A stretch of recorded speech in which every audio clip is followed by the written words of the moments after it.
What if I told you that your greatest financial problem has absolutely nothing to do with your bank account? Nothing to do with your income, your debt, your investments, or the economy? What if I told you that the struggle, the anxiety, that feeling of never quite enough is a ghost? A phantom limb from a wound you received so long ago, you've forgotten you were ever injured. A wound that dictates every financial decision you make, every opportunity you miss, and every dollar that slips through your fingers. It's the hidden trauma that keeps kind, spiritual, hard-working people in a state of perpetual lack. And today, we are going to heal it. Welcome. Welcome to the Abundance Alchemist. I'm Elias Vance, and if you are here, it is not by accident. You are here because a part of you knows there is a deeper truth to wealth, a truth that transcends budgets and spreadsheets. You are ready to stop chasing money and start addressing the real reason it has eluded you. Over the next few hours, we will embark on a journey together.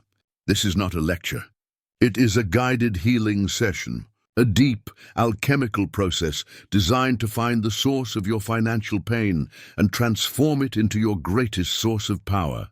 We will walk through 9 distinct phases of this transformation, each one building upon the last, leading you from the shadows of scarcity into the light of your own innate worth. You will not find hacks or shortcuts here. I do not offer them because they do not work. What I offer is something far more valuable, a deeper understanding. The kind of understanding that, once integrated, changes everything. It changes how you see money, how you feel about receiving it, and how you magnetize it into your life as a natural expression of who you are. So I invite you to find a space where you can be undisturbed. Settle in. Let your body relax and give yourself permission to be fully present for this work. The journey to your own abundance begins now. Chapter 1. The Great Paradox. Unmasking the spiritual conflict with wealth. Let us begin at the heart of the matter. The central conflict that paralyzes so many beautiful souls on this path. It is a paradox that lives deep within the spiritual seeker, the simultaneous desire for financial freedom and the deep-seated guilt or fear associated with that very desire. Does this resonate with you? You perform your manifestation rituals. You write your affirmations. You visualize a life of ease and contribution. But when you get close, or even when you simply think about having large sums of money, another voice emerges, a quiet, nagging whisper. It says, "Is this spiritual? Am I becoming greedy?" Good people don't focus on money. To be holy is to be poor. This internal conflict is the primary reason why the law of attraction seems to fail so many people when it comes to money. It's like driving a car with one foot pressed firmly on the accelerator and the other slammed on the brake. You burn an immense amount of energy, create a lot of noise and smoke, but ultimately you remain stuck, paralyzed. Where does this conflict come from? It's not inherently yours. You were not born with it. It was installed piece by culture, by religion, by family, and by centuries of collective belief systems that intentionally or unintentionally created a schism between God and gold, between spirit and substance. Think of the stories we've all inherited. The story of the rich man who cannot enter heaven. The ascetic monk who renounces all worldly possessions to find enlightenment. The starving artist who is pure in their creativity but destitute in their life. These archetypes are powerful. They are embedded in our collective subconscious, and they create a very clear, albeit false, equation: purity equals poverty. And so, the spiritually minded person who desires wealth is faced with an impossible choice. Betray your soul, or betray your dream of a comfortable, impactful life. But this is a false choice. It is the greatest lie ever sold to the seekers of truth. Abundance is the natural state of the universe. Look at a forest. It does not apologize for its lushness. Look at the stars. They do not dim their light for fear of being too bright. The ocean does not hold back its tides for fear of being too powerful. The creative force of life, the energy you might call God or source or universe, is endlessly, extravagantly abundant. To believe that you must be small, limited, or lacking in order to be close to that source is to fundamentally misunderstand the nature of reality itself. The conflict arises from a misunderstanding of what money truly is. We have been taught to see it as a thing, an external object to be hoarded, a measure of status. And when viewed through that lens, yes, the pursuit of it can become a hollow, materialistic game. But this is the lowest understanding of money. The alchemical perspective sees money not as a thing, but as a current, an energy. It is a neutral, amplifying force. That is all. It is stored human energy, a symbol of value exchanged. It will simply magnify whatever is already within you. If you are fearful and greedy, more money will make you more fearful and greedy. But if you are generous, creative, and purposeful, more money will only amplify your ability to be generous, creative, and purposeful. Money does not corrupt. It reveals. I remember speaking with a client, a wonderfully gifted healer who was constantly struggling to pay her rent. She gave so much of her energy to her clients, yet her own life was a desert of lack. Elias, she told me, I feel so guilty charging people for healing. It feels wrong, I asked her. Does the farmer feel guilty for charging for the food that nourishes people? Does the builder feel guilty for charging for the home that shelters them?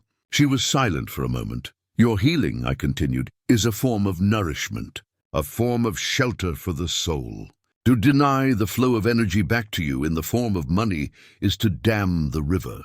It not only depletes you, but it also teaches the person you are helping a subtle lesson in unworthiness. You are teaching them that healing is not valuable enough to be honored with a fair exchange. That was a moment of transformation for her, a true aha moment. She realized her spiritual stance was actually an expression of her own unhealed wound of unworthiness. She believed her gift should be free because deep down, she didn't believe she was worthy of receiving support for it. The moment she healed that wound and understood money as an energy of gratitude flowing back to her, her practice exploded. She was able to help more people, create a beautiful healing center, and live a life of joyous abundance. Her spirituality didn't shrink. It expanded because it was now funded. It had structure. It had reach. So the very first step in this alchemical journey is to consciously challenge this paradox within you, to give yourself permission to desire both spiritual alignment and financial prosperity. They are not mutually exclusive. They are, in fact, two wings of the same bird. Without both, you cannot truly fly. Your desire for wealth is not a sign of your greed. It is a sign of your soul's desire to express itself more fully. The desire for more money is often the desire for more freedom, more security, more choices, more impact, and more capacity to give. It is a spiritual longing. Your work is not to extinguish this desire, but to purify it, to align it with your highest values, to see money not as a master to be served, but as a servant that can be commanded to create beauty, healing, and positive change in the world. So, let's take a moment, right now. Take a deep breath, and I want you to say this either aloud or in the quiet of your own mind. Say it with intention. I give myself permission to be both spiritually aligned and abundantly prosperous. I release the false belief that I must choose between them. My prosperity is a platform for my purpose. Feel the resonance of those words. There may be resistance. That's okay. That is simply the old programming making itself known. We are not here to fight it. We are here to understand it, to thank it for trying to protect us, and to gently, lovingly release it. This is the beginning of the work. Chapter 2, Echoes in the Vault, recognizing the imprints of emotional scarcity. Now that we have addressed the great spiritual paradox, we must go deeper.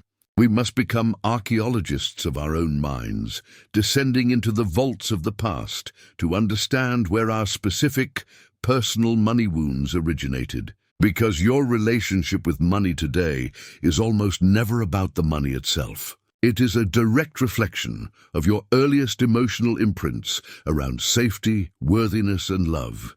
These imprints are the software that runs your financial life on autopilot. They are the invisible scripts that dictate your behavior.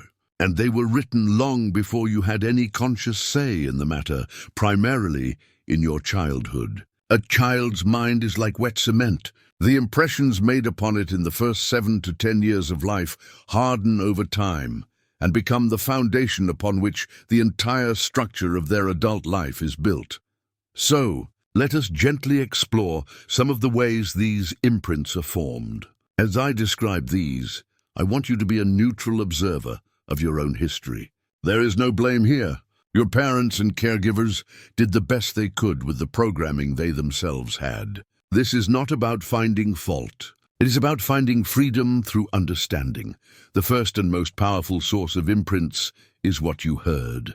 What were the explicit messages spoken about money in your home? Was money a constant source of loud, angry fights between your parents? Did you learn through those heated arguments that money equals conflict, stress, and the tearing apart of love? If so, is it any wonder that your subconscious mind might now sabotage your success to protect you from that conflict? It will keep you in a state of lack to keep you safe from the very thing it believes destroys relationships. Or perhaps the messages were quieter, more subtle. Did you hear phrases like, "Money doesn't grow on trees," spoken with a sigh of exhaustion? Or "We can't afford that," spoken with a tone of shame and finality? Or the classic, "Rich people are greedy and dishonest"? These phrases, repeated over and over, are not just words.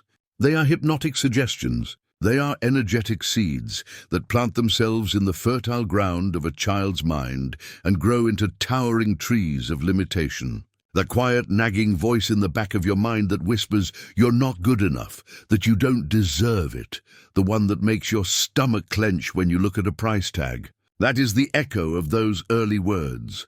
The second source is what you saw. Children learn far more from observation than from instruction. Did you watch a parent work themselves to the bone, sacrificing their health and their joy for a paycheck? You might have learned the imprint, "Money requires painful struggle and the sacrifice of self. Therefore, to be healthy and joyful, you must reject money." It's a subconscious trade-off you're making every single day. Did you witness a sudden financial trauma? A bankruptcy, a foreclosure, the loss of a business? These events are like emotional earthquakes. They create deep fissures in a child's sense of security. They can install a profound and abiding fear of risk. I once worked with a brilliant entrepreneur who was chronically unable to scale his business. Every time he reached a new level of success, he would unconsciously sabotage it. Through our work, we traced it back to a single, vivid memory from when he was 9 years old. Watching his father, a proud man, weep silently at the kitchen table after his own business had failed. In that moment, the child's mind forged a powerful, protective equation. Big success is big failure to unbearable pain. His subconscious was not trying to ruin him. It was trying to save him from his father's fate. It was an act of love misapplied.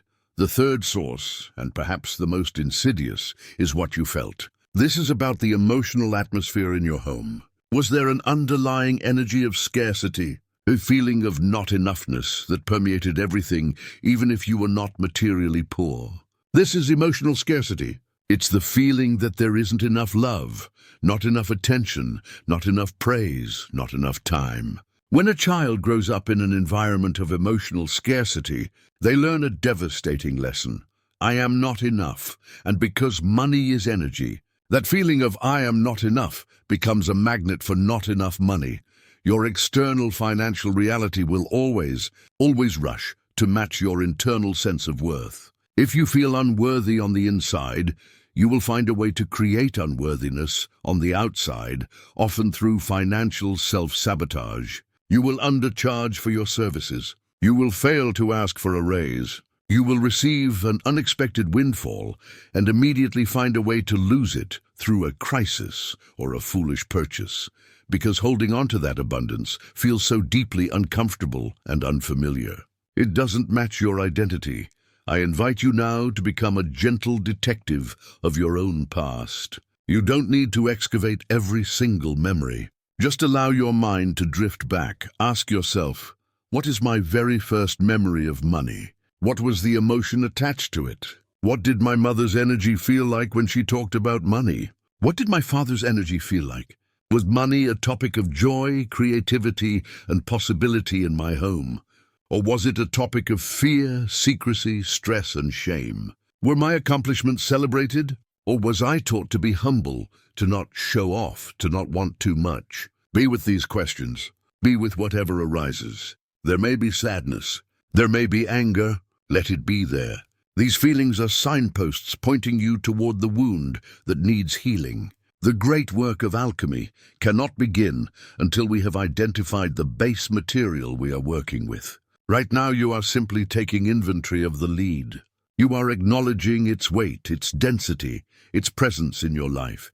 This is a courageous act. Many people will spend their entire lives running from these echoes, distracting themselves with a relentless pursuit of more, never realizing that the hole they are trying to fill is not in their bank account, but in their own history. You, by being here and doing this work, are choosing a different path. You are choosing to turn and face the shadows. And that is the moment the shadows begin to lose their power. Chapter 3. The Sacred Pause. Creating the inner sanctuary for healing. Before we can perform delicate surgery on these deep and sensitive wounds, we must first prepare the operating theater. We cannot do this work from a place of stress, anxiety, or intellectual franticness. The mind that created the problem cannot be the mind that solves it. We must access a different state of being, a state of calm, centered, receptive awareness. This is the sacred pause. In our modern world, we are conditioned to believe that the answer to every problem is more action, more thinking, more hustle. If something is broken, we must fix it. If we feel stuck, we must push harder. But when we are dealing with the subtle, energetic imprints of the subconscious, this approach is not only ineffective, it is counterproductive. It's like trying to see your reflection in a pool of turbulent water. The more you stir it, the more distorted the image becomes. To see clearly, you must first allow the water to become still. Creating this inner stillness is not a passive act. It is a conscious choice. It is the deliberate creation of a sanctuary within yourself, a safe space where healing can occur without judgment or resistance. I remember my own journey vividly. For years, I tried to think my way to abundance. I read every book, attended every seminar. I filled my head with strategies and affirmations, but my reality remained stubbornly the same. It was because I was trying to plant a beautiful garden on top of toxic, untilled soil. The seeds of abundance couldn't take root. The shift happened when I stopped trying so hard and started allowing. When I stopped treating my inner world like a problem to be solved and started treating it like a sacred space to be honored. The work moved from my head to my heart, and from my heart into my body. So how do we create this inner sanctuary? The simplest and most profound tool we have is the one that is with us in every moment, our breath. The breath is the bridge between the conscious and the subconscious mind. It is the remote control for our nervous system. When you are stressed or in fear, your breath becomes shallow, rapid, and erratic. Your body is in a state of fight or flight. In this state, your mind is purely reactive. It is focused on survival, not on healing or expansion. It is impossible to reprogram your subconscious when your entire system is screaming, "Danger!" Conversely, when you consciously slow down your breathing, making it deep, rhythmic, and calm, you send a powerful signal to your nervous system. The signal says, "You are safe. All is well. You can relax." This activates the parasympathetic nervous system, often called the rest and digest state. I prefer to call it the rest and integrate state. This is the state where true learning, healing, and transformation can happen, so I invite you to practice this with me now. You can do this with your eyes open or closed, whatever feels most comfortable. Find a comfortable position, sitting or lying down. Gently release the tension in your shoulders, your jaw, your hands. Now bring your awareness to your breath. Don't try to change it yet. Just notice it. Notice the sensation of the air entering your nostrils. Notice the gentle rise and fall of your chest or your abdomen. Now we will begin a simple, powerful breathwork practice called box breathing. It's used by Navy SEALs, by yogis, by masters of focus to create instant calm and clarity. It is a 4-part breath. We will inhale for a count of 4, hold for a count of 4, exhale for a count of 4, and then hold the breath out for a count of 4. I will guide you. Let's begin. Exhale all the air from your lungs. Now, inhale 2, 3, 4. Hold 2, 3, 4. Exhale 2, 3, 4. Hold 2, 3, 4. Again. Inhale, finding a sense of expansion and space. 2, 3, 4. Hold at the top, a moment of perfect stillness. 2, 3, 4. Exhale, gently releasing, letting go. 2, 3, 4. Hold at the bottom, a moment of peaceful emptiness. 2, 3, 4. Continue this on your own for a few more rounds. As you breathe, I want you to set an intention for this inner space you are creating. This is your sanctuary. This is a place of absolute safety and unconditional love. Within these inner walls, there is no judgment. There is no shame. There is no should or should not. There is only gentle, curious, compassionate awareness. Imagine this sanctuary visually. Perhaps it is a quiet forest grove, with soft moss underfoot and sunlight filtering through the trees. Perhaps it is a calm, empty beach at twilight, or a beautiful, serene library filled with ancient wisdom. It doesn't matter what it is, only that it feels safe, peaceful, and sacred to you. This is your space, your inner sanctum, and I know this might challenge everything you've been taught. It's okay to feel a sense of resistance. The world teaches us to be hard on ourselves, to criticize our flaws, to whip ourselves into shape. But this is the way of the ego. The way of the soul, the way of the alchemist, is one of gentleness. You cannot hate yourself into a version of yourself you can love. You cannot shame yourself into a state of worthiness. You can only love yourself into wholeness.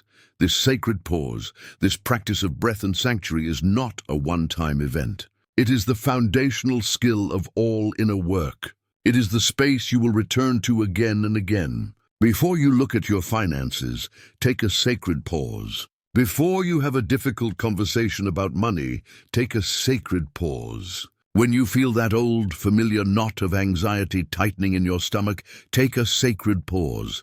It is in this stillness that you reclaim your power. You shift from being a reactor to your circumstances to being a conscious creator of your reality. You stop being tossed about by the turbulent waves of your old programming, and you learn to access the calm, deep ocean beneath. This is where our work truly begins. From this quiet, centered space, from this inner sanctuary. Chapter 4, Naming the Shadows. The courage to identify your core money wounds. We have established our sanctuary. We have stilled the waters. Now from this place of safety and calm, we are ready to do the courageous work of turning on the light and looking at what is actually there. We are going to name the shadows. This is the act of consciously identifying your specific core money wounds. A wound that remains unnamed and unseen cannot be healed. It operates in the dark, a silent puppeteer pulling the strings of your life. It thrives in ambiguity and generalization. When you simply say, "I have money blocks," you give yourself nothing to work with. It's too vague. It has no form.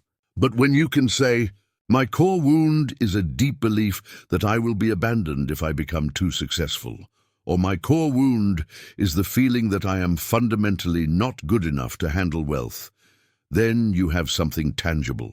You have a starting point for the alchemical process. Naming the wound is the first step in reclaiming your power over it.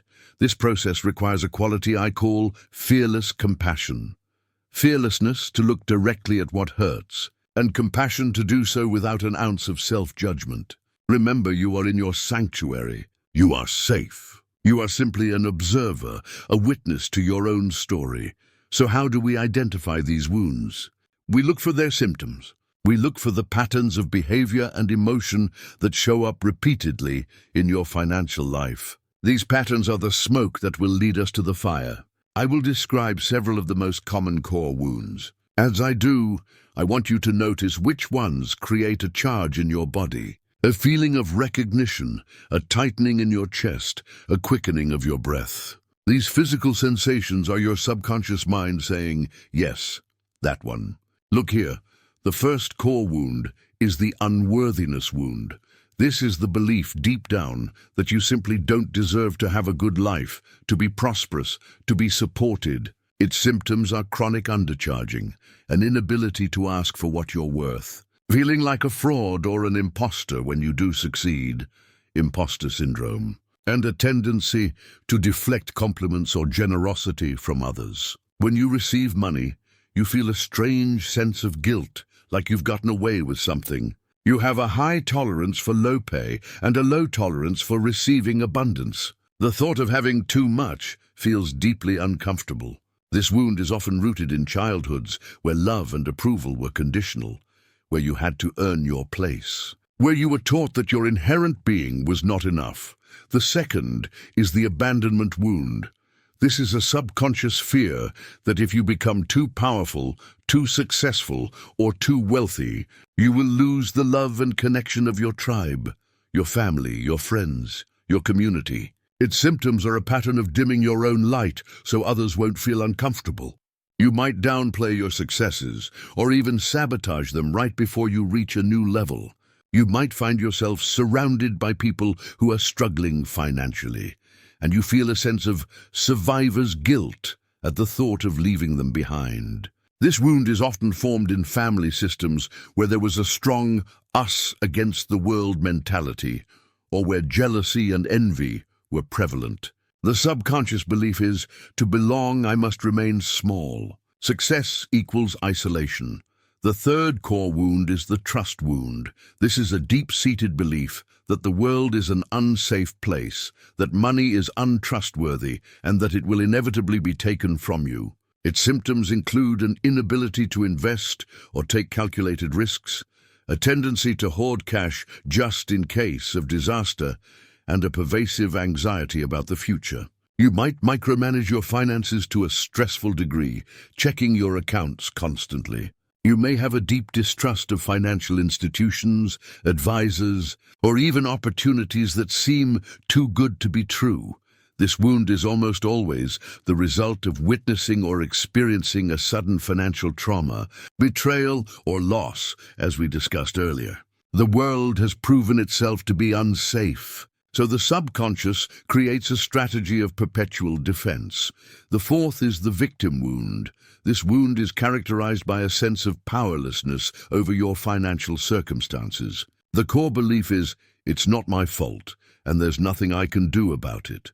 Its symptoms are a tendency to blame external factors, the economy, your boss, your family, the government, for your lack. There is often a pattern of waiting to be rescued, hoping for a lottery win or an inheritance to solve everything. You might feel a sense of righteous anger or resentment toward those who have wealth. This wound is often a learned behavior, modeled by a parent who had a similar outlook, or it can be a defense mechanism adopted after experiencing repeated setbacks, a way to protect the ego from the pain of perceived failure. Now, take a slow, deep breath. Which of these resonated most strongly with you? It may be one, or it may be a combination of several. There is no right or wrong answer. The goal is simply awareness. Let's try a thought experiment to bring it into even sharper focus. I want you to imagine that I am handing you a check for $10 million, tax-free. It is yours, no strings attached. As you hold this imaginary check in your hand, I want you to close your eyes and pay close attention to the very first feeling that arises in your body. Go past the initial excitement, the woohoo moment. What is the feeling underneath that? Is it a jolt of anxiety? A sudden, overwhelming sense of responsibility? Oh God, what do I do now? Everyone will want something from me. That could point to a trust or abandonment wound. Is it a wave of guilt? I don't deserve this. There are people who need this more than I do. That is a classic sign of the unworthiness wound. Is it a surge of fear? Someone will try to take this from me. I'm going to lose it all. That is the trust wound, loud and clear. Is it a feeling of suspicion? What's the catch? Again, the trust wound. Or maybe it's a feeling of blankness, of disbelief, a sense that this couldn't possibly be for you. That points to the victim or unworthiness wound. The feeling you just felt is your compass. It is pointing directly to the heart of your core money wound. Now let's give it a name. Complete this sentence for yourself. My core money wound is the belief that I'm not worthy of wealth. If I succeed, I will be alone. Money is unsafe and I will lose it. I am powerless to change my financial reality. Take a moment to write this down. Physically write it down on a piece of paper. This is a powerful alchemical act. You are taking something that has been an unconscious, shadowy force, and you are dragging it into the light of your conscious awareness. You are looking it in the eye. You are naming it, and this may feel uncomfortable. It may feel heavy. Good. That means we're touching on a truth that needs to be healed. Acknowledge the courage it took to do this. You have just completed one of the most difficult and most important steps on this entire journey. You have named the shadow, and now we can begin the work of transforming it. Chapter 5. A dialogue with the self.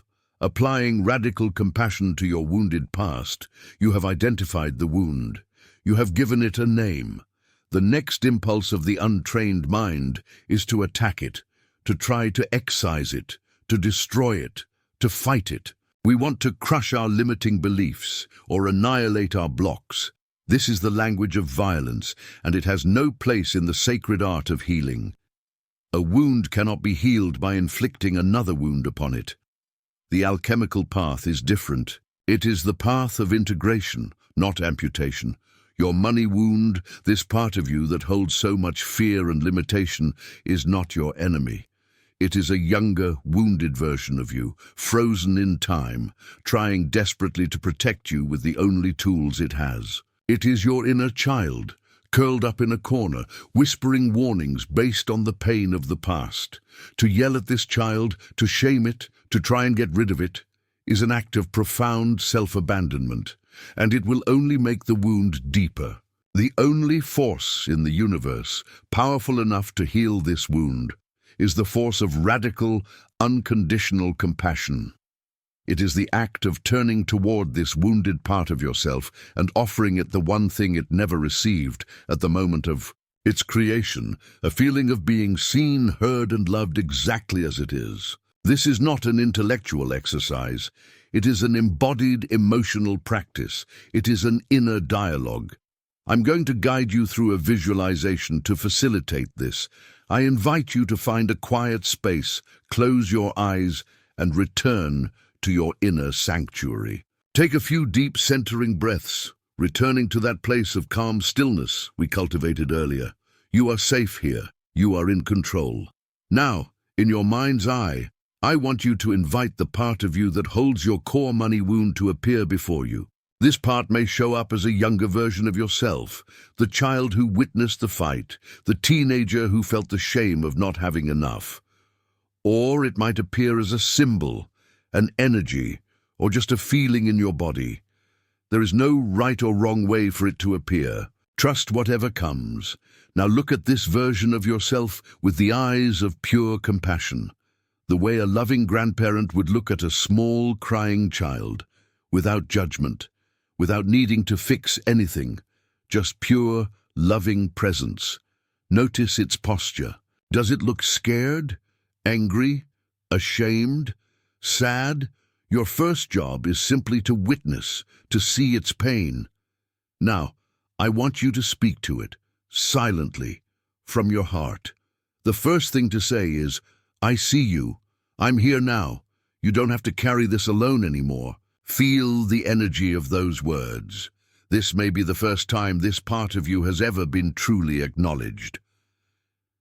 Next, I want you to validate its feelings. This is critically important. Its strategy, however flawed it may seem to your adult mind, was born from a place of love and a desire for protection. We must honor that. Say to it, I understand why you are so scared. I understand why you believe that. Name your core wound here. For example, that being successful means being alone.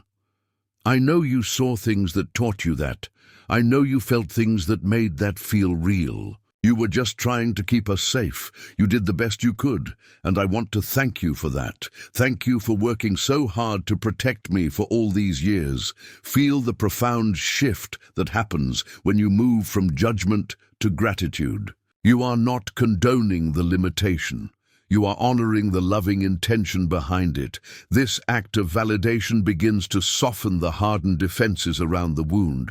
It allows the frightened inner child to finally relax, to feel seen. Now, this younger self needs something from you.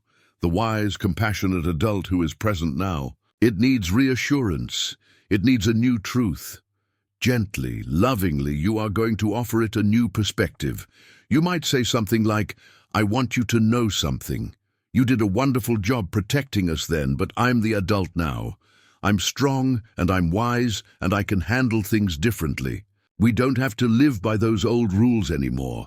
The world is bigger and safer than it seemed back then. It is now safe for us to be successful and loved. It is now safe for us to be worthy of all good things. It is now safe for us to trust in the flow of life. Imagine yourself reaching out and embracing this younger you, a hug that transcends time. In that embrace, you are energetically communicating safety, love, and wholeness. You are letting this wounded part of you know that it is no longer in charge of the big decisions. It doesn't have to be on high alert anymore. Its job is done. It can now rest and play and simply be a child. You are reparenting yourself in this moment. You are giving yourself the emotional medicine that was missing in the past. Take as long as you need in this embrace. Feel the integration, feel the softening, feel the relief. This is the heart of healing. It is a return to love. When you feel complete for now, gently bring your awareness back to your breath, back to the room. Carry this feeling of compassion and wholeness with you. This is not a one-time fix. This is a practice. Whenever you feel that old fear, that old wound getting triggered, your new response is not to get frustrated with yourself. Your new response is to pause, return to your sanctuary, and have this compassionate dialogue. I see you're scared again. I'm here, we are safe, I've got this. By consistently applying this radical compassion, you are literally rewiring your brain. You are building new neural pathways. You are transforming the energy of that old wound from a dense, heavy block of lead into a source of profound self-awareness and wisdom. You are alchemizing your pain into your power. And as you engage in this deep inner work, if you feel this message could help someone else who is struggling, I encourage you to share this audiobook with them. The healing we do for ourselves ripples out and contributes to the healing of the collective. Your journey gives others permission to begin their own. Chapter 6. The Alchemical Transmutation, turning the lead of trauma into the gold of wisdom. We have identified the wound and applied the healing balm of compassion. Now we arrive at the heart of the alchemical process, the transmutation. Alchemy at its core is the art of transformation. It's not about destroying the lead or getting rid of it. It is about applying a certain process, a combination of fire and intention, that causes the lead to reveal its hidden, golden nature. In the context of our inner work, the lead is your wound, your trauma, your limiting belief. The gold is the wisdom, the strength, and the unique gift that is hidden within that very wound. Your greatest weakness, when transmuted, always becomes your greatest strength. Your area of deepest shame, when healed, becomes the source of your most profound power and purpose. This is a universal principle. The lotus flower, a symbol of enlightenment, grows only out of the mud. The pearl, an object of immense value, is formed only in response to the irritation of a grain of sand inside an oyster. The kintsugi artist takes a broken piece of pottery and repairs it with gold, making it more beautiful and more valuable because it was broken. Nature and wisdom traditions are constantly showing us this truth. Transformation does not come from avoiding the wound. It comes from metabolizing it. So, how do we apply this to our own money wounds? We do it by consciously reframing the story we tell ourselves about our pain. We shift from seeing our wound as a liability, a curse, or a point of shame, to seeing it as a sacred curriculum designed specifically for our soul's evolution. Let's take the core wounds we identified earlier and look at them through this alchemical lens. If your core wound is the unworthiness wound, the lead is the persistent feeling of "I am not enough." It has caused you to play small, to undercharge, to deflect abundance. The pain of this is the fire of your alchemy. As you heal it, what is the gold that is revealed? The gold is a profound, unshakable, earned sense of self-worth. Someone who has never struggled with unworthiness takes their value for granted. But you, having walked through the fire of its opposite, will come to embody a depth of worthiness that is magnetic. You will become a beacon for others who struggle with the same wound. Your curse becomes your message. Your business, your career, your very presence becomes a transmission of worthiness to the world. You couldn't teach it so powerfully if you hadn't lived its absence so deeply. If your wound is the abandonment wound, the lead is the fear that success will lead to isolation. It has kept you dimming your light, sabotaging your growth to fit in. What is the gold within this? The gold is the capacity to build true, authentic, soul-aligned community. Because you are so sensitive to the dynamics of belonging, as you heal, you learn to differentiate between conditional connection, based on you staying small, and unconditional connection, based on you being fully expressed. You become a master of calling in your true soul tribe. You learn to create relationships and communities where everyone's success is celebrated. Your wound, which was about a fear of losing connection, transforms you into a powerful connector and community builder. If your wound is the trust wound, the lead is the perpetual anxiety that everything will be taken from you. It has kept you in a defensive crouch, unable to risk, unable to expand. What is the gold hidden here? The gold is the gift of profound wisdom and discernment. Because you have been forced to look so deeply at risk, as you heal, you don't become reckless. You become incredibly wise.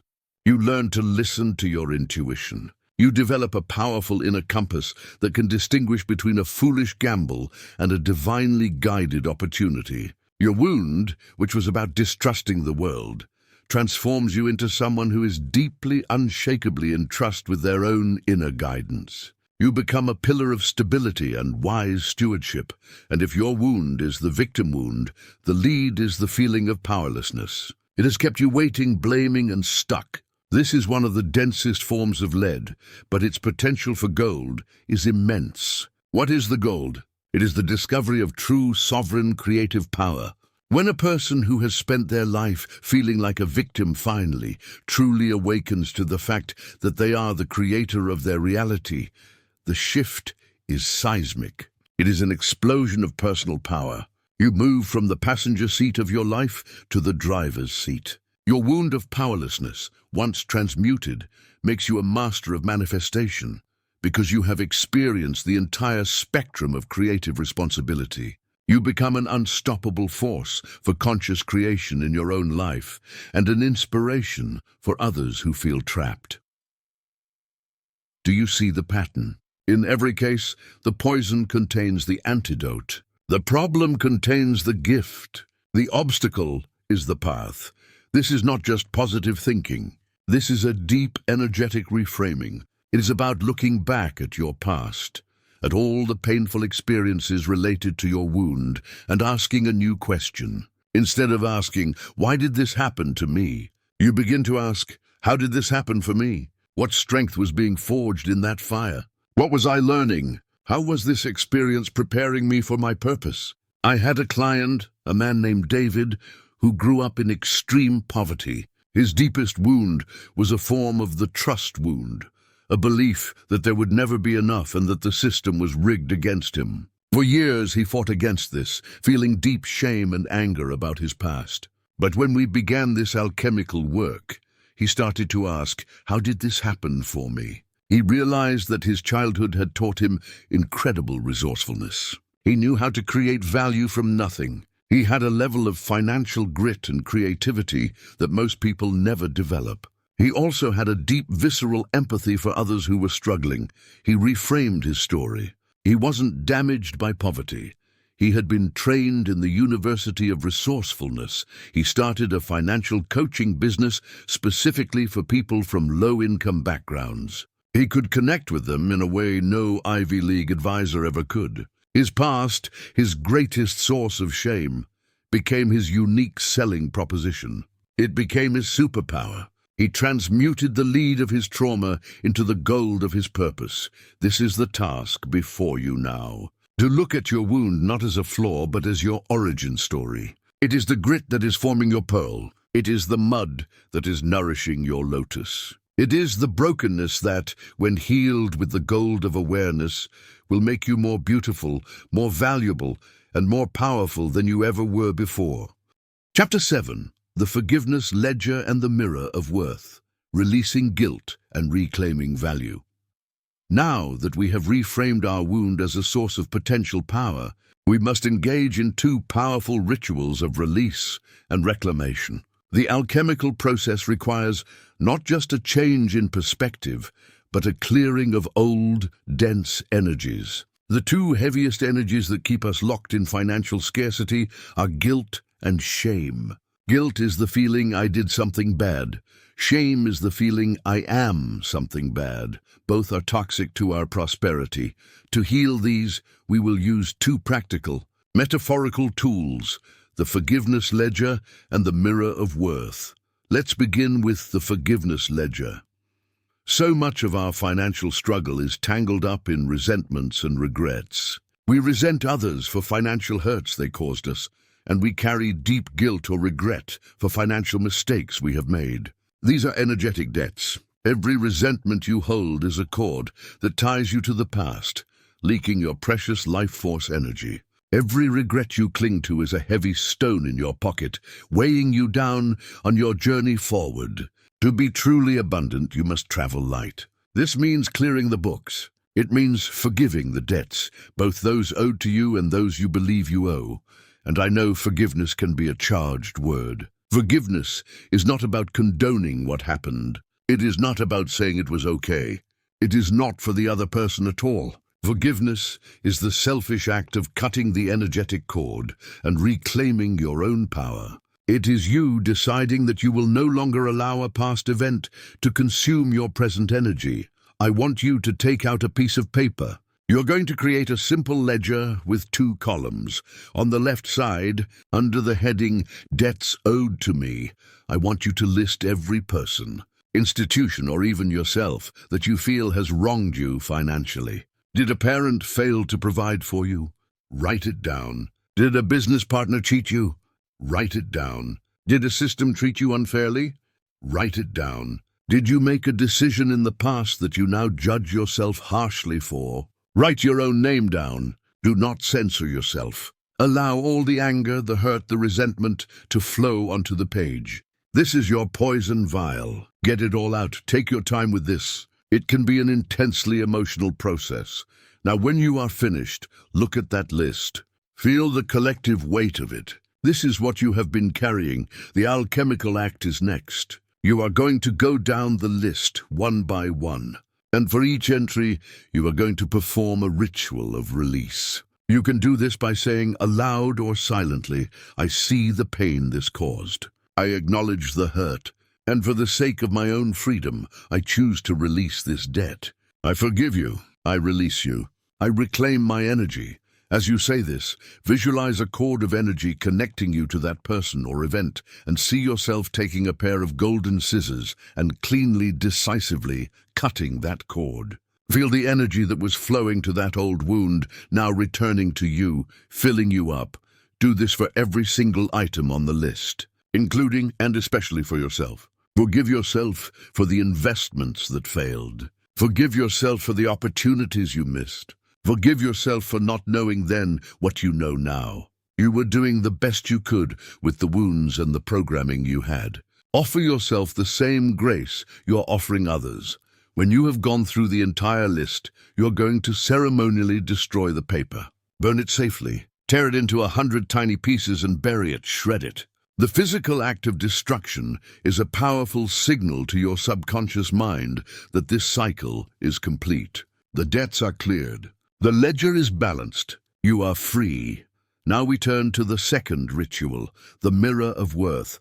While the ledger dealt with guilt and resentment, the mirror deals with the deeper, more pervasive energy of shame, the feeling of being inherently flawed or unworthy. As we've discussed, your external wealth will never sustainably exceed your internal sense of worth. So our most important work is to actively cultivate and amplify this inner sense of value.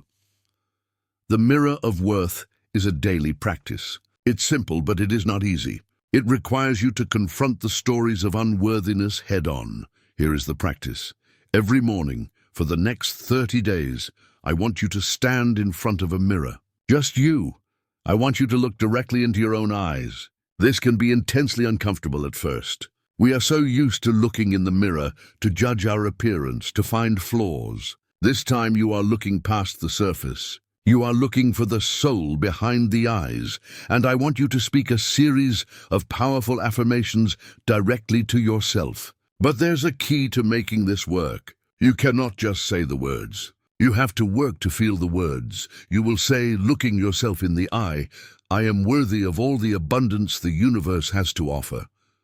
Pause. Take a breath. Try to feel a glimmer of that worthiness. I am deserving of a life filled with ease, joy, and financial freedom. Pause. Imagine what that ease would feel like in your body. I am a powerful creator, and I am worthy of receiving a magnificent return for the value I provide. Pause. Acknowledge your gifts and talents. I deeply and completely love and accept myself, exactly as I am. This is often the hardest one. Stay with it. Breathe into it. At first, your mind will likely scream in rebellion. It will say, you're lying. You're not worthy. Remember when you did that stupid thing? This is the resistance, the old programming, fighting for its life. Your job is not to argue with it. Your job is to simply let it be there, like clouds passing in the sky, and gently, persistently return your focus to the affirmation, to your reflection, to the new truth you are choosing to install. I had a client who found this so difficult that for the first week, she could only look at her own chin. By the second week, she could meet her own gaze for a few seconds before looking away. By the third week, she started to cry every time she did it, tears of grief for all the years she had spent believing she was unworthy. And by the fourth week, she started to smile, a genuine, radiant smile. She began to see not her flaws, but her light. Her entire energy shifted. People at work started commenting on her new confidence. She asked for a raise for the first time in 5 years and got it without hesitation. Her outer world was simply rearranging itself to match the new belief she was cultivating in the mirror. The forgiveness ledger is the clearing. The mirror of worth is the planting. You are clearing the toxic soil of the past and planting the powerful seeds of your own intrinsic value. This is not arrogance. This is not ego. This is the simple, profound, and necessary recognition of the divine spark that exists within you. That spark is infinitely worthy. Your only job is to remember. Chapter 8. Rewriting the code, dissolving scarcity stories, and anchoring new beliefs. We have done the deep work of healing and releasing. We have cleared the debts and begun to reclaim our worth. Now we must engage in the conscious, deliberate act of rewriting the very code of our subconscious mind. We are moving from healing the past to actively programming the future. This is where we dissolve the old, worn-out scarcity stories and install and anchor new, empowering beliefs about abundance. Think of your subconscious mind as a vast, fertile garden. For years, the seeds of scarcity, there's never enough, it's hard to make money, I'm not good with money, have been planted, often without your consent. They have grown into dense, thorny weeds that choke out any new growth. Our work in the previous chapters was to pull out the biggest, most toxic of these weeds. Now we must be diligent gardeners. We must learn to recognize the remaining weeds of scarcity the moment they sprout and replace them with the seeds of prosperity. The primary way we do this is by changing the stories we tell ourselves. Human beings are storytelling creatures. The story you have on repeat in your mind is the blueprint from which your reality is built. If your dominant story is one of struggle and lack, your life will be a perfect reflection of that story. The key is to first become aware of the old story and then to consciously choose a new one. Let's get practical. The first step is to catch the old stories in real time. These stories often show up as automatic negative thoughts or phrases. I call them scarcity mantras. Some common scarcity mantras are, I can't afford that. Oh, that's too expensive. I have to work so hard just to get by. Another bill? It's always something. I'll never get out of debt. For the next week, I want you to become a hyper-aware observer of your own thoughts and words about money. Keep a small notebook or a note on your phone. Every time you catch yourself thinking or saying one of these scarcity mantras, write it down. No judgment, just awareness. You might be shocked at how many times a day you are unconsciously affirming lack. The second step is the pattern interrupt. Once you've become aware of the old story, you must interrupt it. The moment you catch yourself saying, I can't afford that, you stop. You take a breath, and you consciously choose a new story. This is the act of rewriting the code. The new story isn't about lying to yourself. If you truly don't have the money for something in your account, saying, I can afford that feels false and creates internal conflict. The art is in the reframe. Instead of I can't afford that, the new story might be, I am choosing not to purchase that right now because I am directing my resources toward my financial freedom goals. Or how can I afford that? What creative possibility could I open up? The first is a statement of limitation. The second is a statement of choice and possibility. They are energetically worlds apart. Instead of, I have to work so hard, you interrupt and reframe to, I am creating immense value in the world, and I am open to receiving immense value in return, with increasing ease and joy.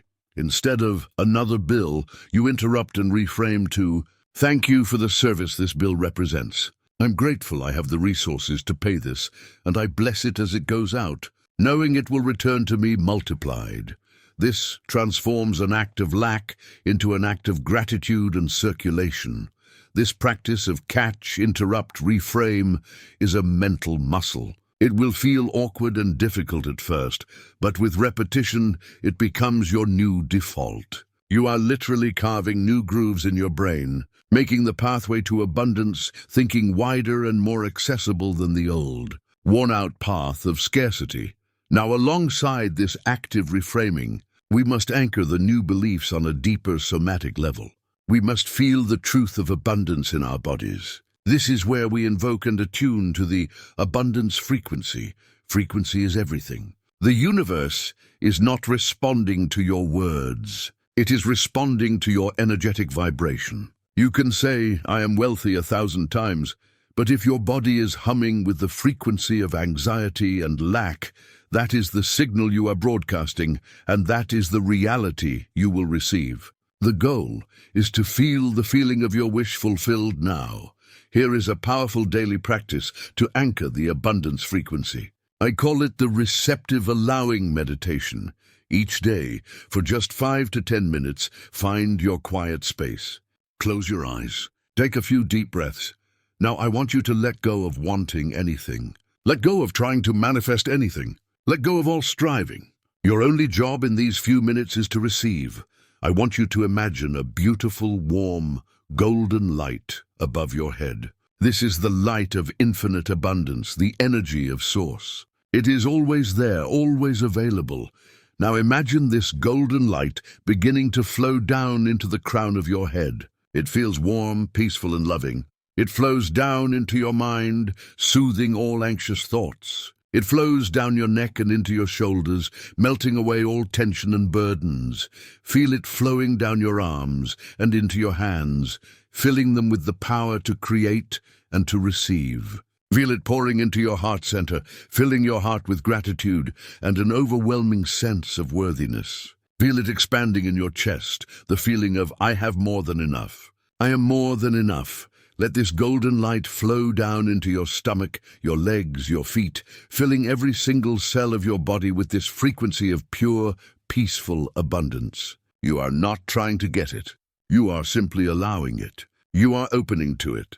You are receiving it. Breathe it in. In your mind, you can say the simple mantra, I am open. I receive. Stay in this feeling state for as long as you can. Bathe in it. Marinate in it. This feeling, this calm, grateful, expansive, worthy feeling, is the frequency of true wealth. The more you can practice generating this feeling within your own body, independent of your external circumstances, the more your external circumstances will have no choice but to shift to match your new vibration. You are becoming a tuning fork for prosperity. If you have struggled to embody what abundance truly feels like, I invite you to make this a core part of your journey. My question for you to reflect on in the comments below is this: in which area of your life do you already feel truly, deeply abundant? It might be in love, in creativity, in health. Tap into that feeling and let us know what it feels like for you. Sharing that energy amplifies it for everyone. Chapter 9. From Being to Doing. The art of inspired action beyond the hustle. We have journeyed through the deepest landscapes of the inner world.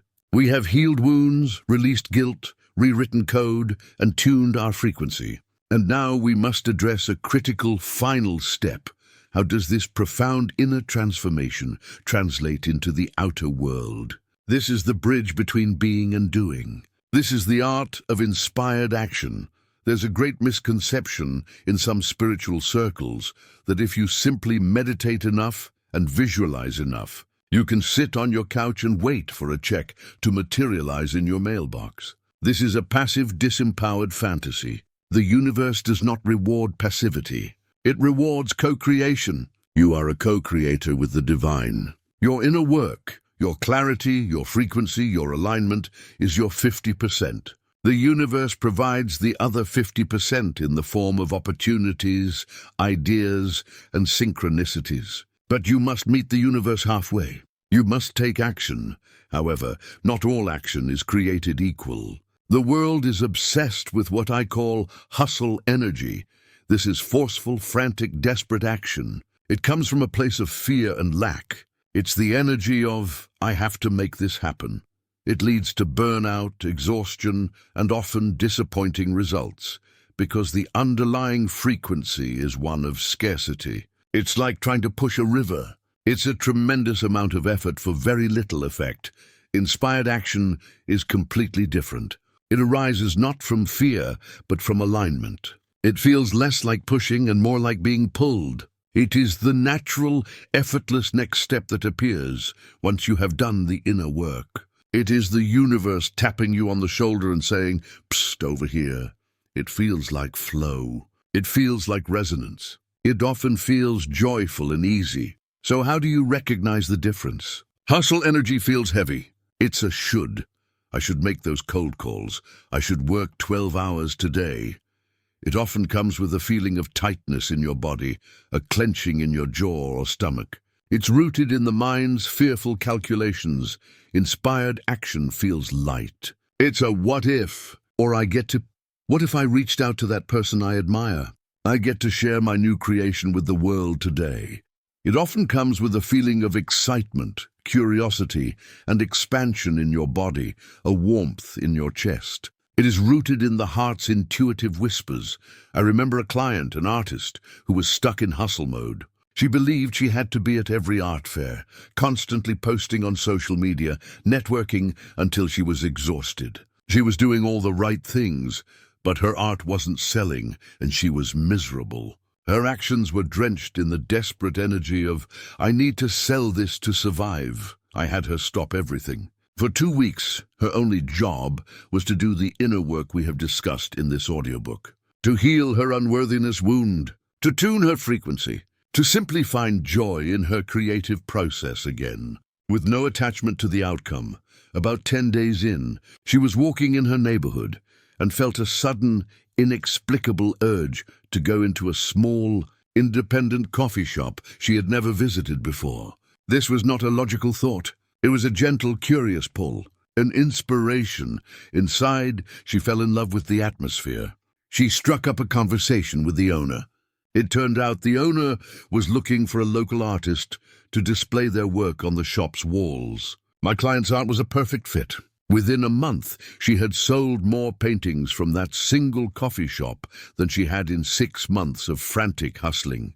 That is the difference. The hustle was her trying to force open 100 wrong doors. The inner work aligned her energy, and the universe simply opened the one right door for her. Her only job was to follow the light, intuitive nudge to walk through it. Your primary work is to become a master at cultivating your inner state, to maintain your frequency of abundance, worthiness, and trust. From that aligned state, your only other job is to pay attention, to listen for the whispers of intuition, to watch for the synchronicities.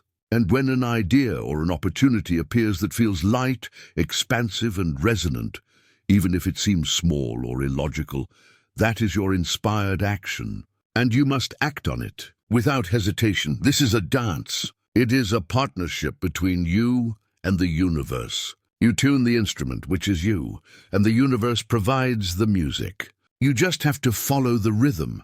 This requires a new level of trust, a letting go of the ego's need to control every outcome. The ego wants a 5-year plan, with every step mapped out. The soul is content with just knowing the next right step, and the next, and the next. So as you move forward from this journey, your practice is twofold.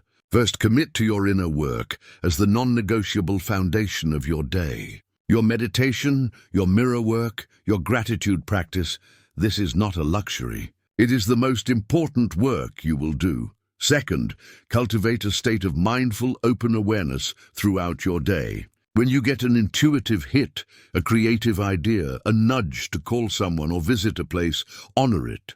It is guidance. It is the universe co-creating with you. This is the path of the alchemist. It is the fusion of deep inner being with joyful, purposeful doing. It is the transformation of your life into a work of art, where your inner state of abundance is seamlessly, beautifully, and naturally expressed in your outer reality. Outro, the alchemist's path forward, your daily ritual for sustained healing. We have come to the end of our time together, but it is, of course, a beginning. You have been given the map, the tools, and the principles of this profound alchemical work. You have bravely faced the shadows of the past, and you have begun the sacred process of transforming them into light. But the map is not the territory. The true journey begins when you close this audiobook and step back into your life. The power of this work lies not in the intensity of a single listening session, but in the gentle, consistent application of these principles day after day.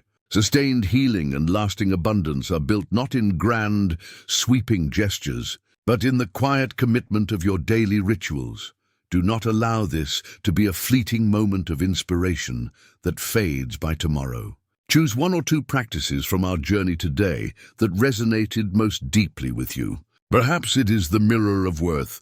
Perhaps it is the receptive allowing meditation. Perhaps it is the catch, interrupt, reframe technique.